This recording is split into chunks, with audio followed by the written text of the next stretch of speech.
Another consideration for weed control in native grass pastures is fertility. When we apply and how much we apply of our fertilizers can make a big difference. So we're used to applying fertilizer in the spring or fall with our cool season pastures, and that makes great sense. But for warm season pastures, they're not growing at those times of year, and so that fertilizer winds up feeding the weeds and not the grass.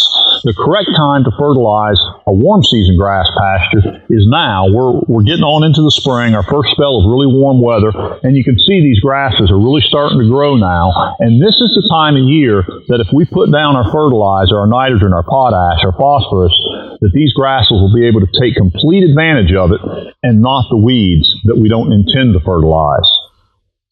In addition to the timing of fertilizer application, the amount of fertilizer we put down is very important for weed management in our native grass pastures.